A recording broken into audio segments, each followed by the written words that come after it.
Hi, everyone, and welcome to episode 9 of Coloring Outside the Box. And today I'm going to start by talking a little bit about the lunar eclipse we had on the weekend, because I think it sparked some very interesting energies that leave us, 1 minute, feeling like we're moving towards something new, and the next minute, like all this old, archaeological, archaic stuff starts to surface. And part of the reason for that, of course, is this is the last eclipse in the previous series of eclipses in Cancer and Capricorn. And so this is the full moon on Sunday, late Sunday, late Saturday, early Sunday, was kind of like waving goodbye to the last opportunity we have to shift some old habits and some old patterns that we have. And so the full moon always brings us a sense of vitality, a sense that everything's out in the open and we can really see what's going on, and we're ready to release, because we're moving into the release phase as the moon wanes. And yet there's that seed of hope, that seed of awareness that always comes with the full moon. Now, it may not always be an easy process to come to that awareness. My experience was a feeling that something was lifting, and that the fatigue I've been feeling was going to give way to a newer sense of pulling things together, feeling an energy that comes from knowing where I'm going. And of course, 2 or 3 days later, the old stuff starts to surface, old habit patterns, old ways of looking at things, the conviction that, well, that old expression, the more things change, the more they stay the same.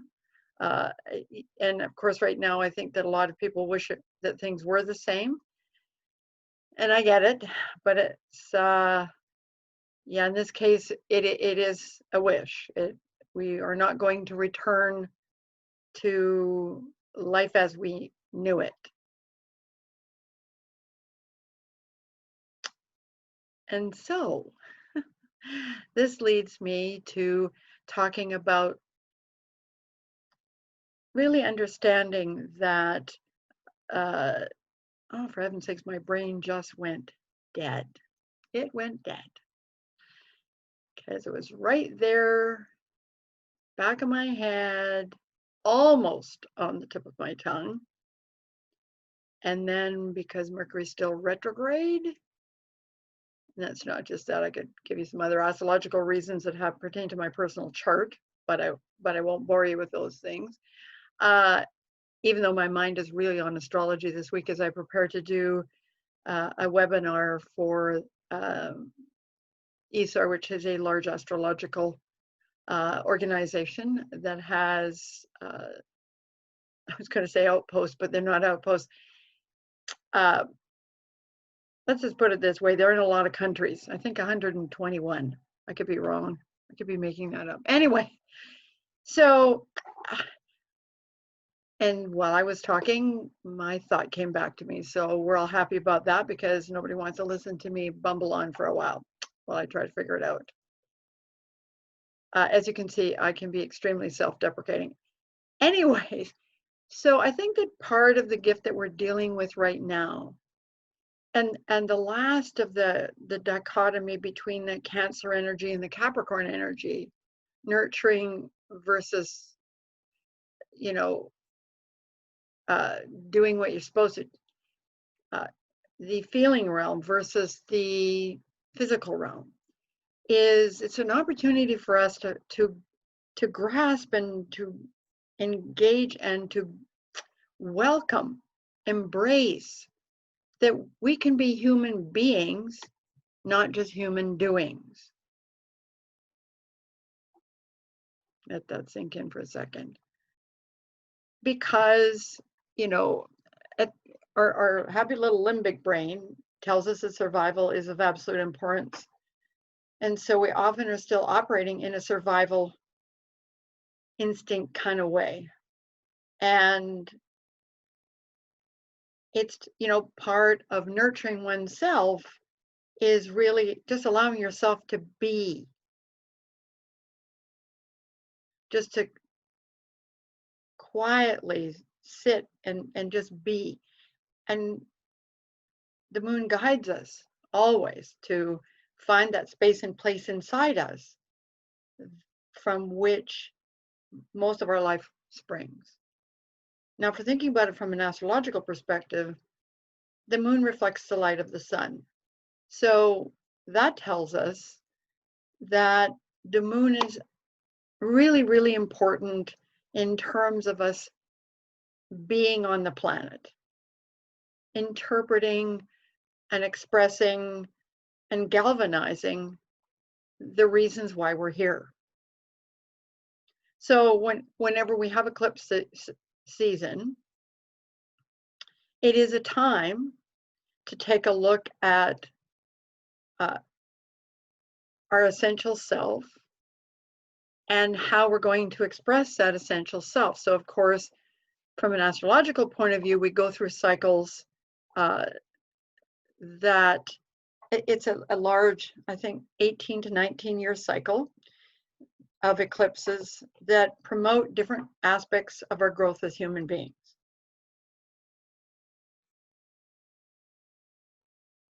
And this last eclipse was really about being clear that it's not a case of either or. You don't have to give up doing in order to be. You just need to find an appropriate balance that reflects the capacity for self-care, for self-nourishing, versus doing all the things you're supposed to do. And you know, life in the physical dimension and third dimension really requires that there is a lot we have to do. There's no denying that. I'm not suggesting that we sit around and not translate what's inside outwardly, but first, in order to not be just the sum total of the things that we do without considering whether those things reflect who we are, means that we can often get caught in no space to be. Now, that might seem like a luxury right now, that there are all kinds of practical concerns for many of us across the planet that require that we have to do something, except one of the interesting messages of the space and the place that we're in is we're not sure what we can do. So this is an opportunity to develop a deeper sense of who you are, so that when the green light comes, you have more awareness of self, and you have, you know, spent some time supporting yourself, being aware of your inner self, and so that what comes out next, you know, solves problems, but also is an authentic expression of who you are. Now that seems like a really big job, and we are always in the process of becoming. You know, I'm fond of saying that life is the greatest act of creativity you will ever engage in. That everything that you do in your life is an aspect of creating. And right now we can feel like a bunch of choices have been taken away from us, and we can feel constrained, constricted. That is also part of the Saturnian, what's the word I'm looking for? Dictionary, that's the word I was looking for. However, when, you know, interestingly enough, you know, of course, and this might help, the symbol for Capricorn is the mountain goat. So if you ever look at, if I had an opportunity to watch them, which I have because I live close to the Canadian Rockies, you see the determination that it requires to climb, and to just be in those hostile what look to us like hostile circumstances, because quite frankly, I'm afraid of heights, so you won't find me hanging off the side of any mountain. as a symbol. Here we are looking as we strip away the things that we're supposed to do, we find internally what our greatest strengths are. Because after all, in order to be a mountain goat and to survive and thrive, you've got to have determination. And suddenly that song High Hopes is going on in my head. Yeah, can't remember what movie. I think it's from a Disney movie. It could be from Pinocchio. I could be wrong. But anyway, so it's okay to be hopeful and realistic and practical at the same time. Part of what we do when we strip away all of the things we're supposed to do, because right now so many of them that were on our list of things we were supposed to do, we can't do them right now. It gives us space and place to consider what the structure of our life is really built on, and to look at what we have built in the past. So the reality is, just because it looks like what we built, it has just sort of crumbled and dissolved and everything, and that is in lots of cases true, there's also an opportunity for you to see what the foundation is of all of that.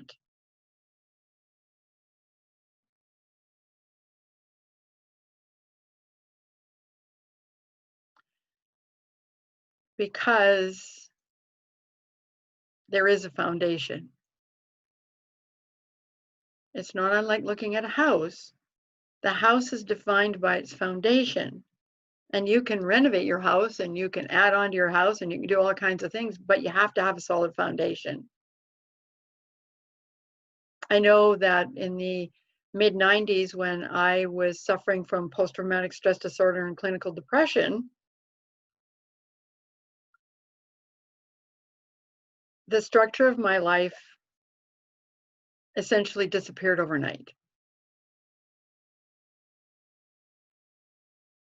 But that's when I got to find out what my personal foundation, who I am on the inside. And I realized that at some point that, I could just sit back and feel that life had, and at this point in time, I'm not going to go on to all the reasons why I was diagnosed with that, because that's not the point of this podcast.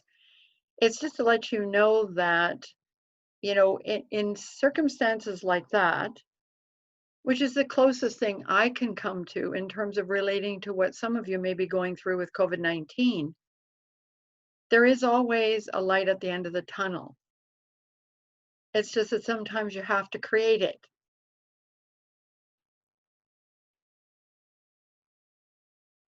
It's really hard sometimes to realize that there's only one person who's accountable for our lives, and that's us. Feels a little uncomfortable at times, right? And yet it's extremely liberating. So this week you might want to take some time and identify, just take a look at the steps that you've taken in your life to create what you've created. Because at one point you didn't have those resources either.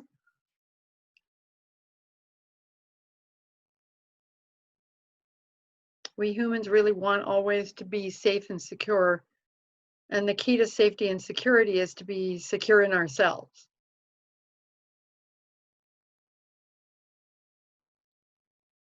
So back to talking about being a being as opposed to a doing. I once said to someone I was close to at the time, he asked, what's your goal in life? And I said, to be the best person I can be. And he kind of wrinkled his brow and said, well, what about, career, relationship, the stuff that the structure of our lives that we think defines who we are. And I said, well, he said, well, what about all those things? And I said, well, I'm certain that if my focus is on being the best person I can be, the other things will kind of take care of themselves. And I didn't realize at the time that that was a statement of I create my life.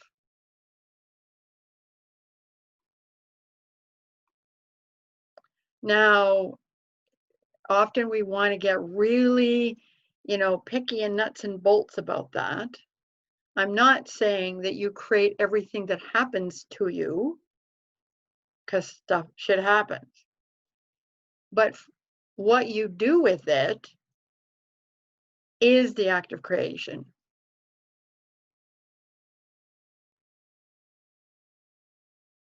Now, of course, from a professional astrological point of view, a chart can give you some indications about, not indications, it will show you the talents you came in with, the challenges you have decided to tackle in this lifetime. And it gives you an ongoing picture of where you might be in that process.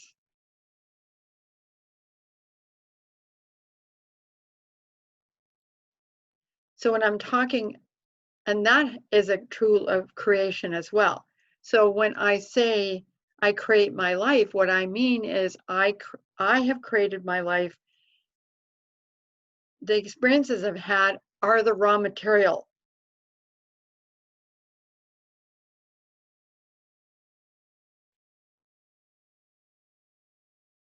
So think about the experiences you've had as raw material, not as a final definition, not as a final destination, but as raw material.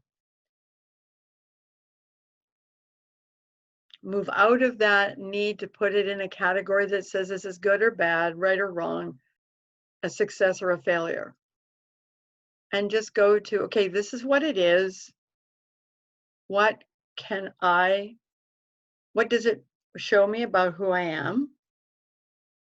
Because our response tells us a lot about who we are, about what's important to us.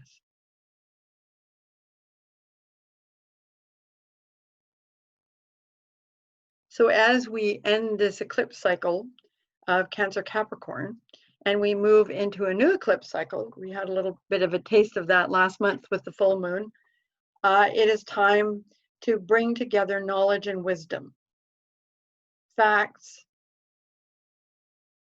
and wisdom. Because you can line up all the facts you want in the world, it doesn't really say a lot about what your reality actually feels like or looks like to you. So you can get a credit card statement in the mail and have a lot of different responses to that credit card statement, and I'm sure there's some of that going on even as I speak. So the key here is to remember it's your inner self and all of its permutations. It's your subconscious, your unconscious, your intuition, your feelings, your gut instincts, all of those, your emotional responses. Those are the things that live inside you. Those are the things, the conclusions we've drawn from life experiences, which define how we approach our lives. Now, if you want to change that approach, if you want to change how you see things, because you find that how you see things inhibits you, stresses you out, diminishes who you are, you first have to acknowledge the deeper aspects of any beliefs that you have. And in this instance, I'm talking about beliefs about yourself and where you fit in the world. And you know what? You'll be surprised, because we always think that if we do any kind of emotional archaeology, we're going to find things that we don't like. And that's all we're going to find is crap. We're just going to find stuff we don't like, stuff that hurts, stuff that disappoints. And we don't realize that along the way we can find uh, our basic kindness, our compassion. You know, I really believe that every experience offers a blessing or a treasure if you're just willing, a treasure if you're just willing to look for it. But we humans also have a tendency to what I call awfulize.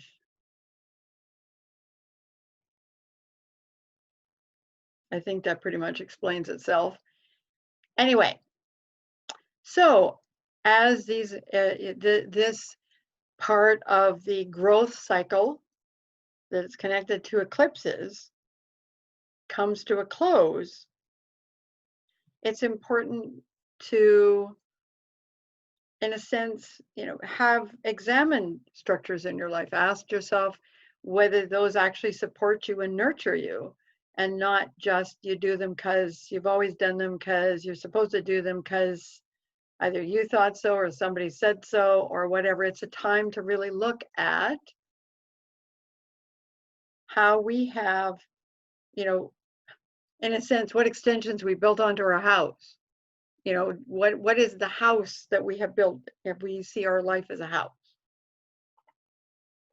And right now, I think we want to feel like we're all sitting in the basement in a corner in the dark. And I know there are days when that's exactly what it feels like. But but interestingly enough, uh, the basement is part of the structure. And in a way, going into the dark and into the basement will yield insights and awarenesses and opportunities to grow.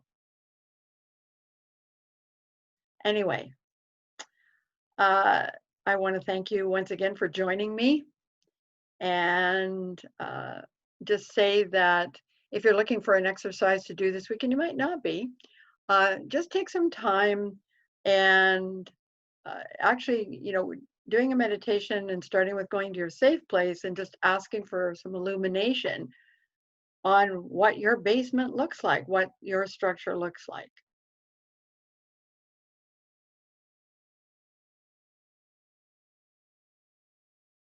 You'll be surprised to discover what really truly lies at the heart of who you are.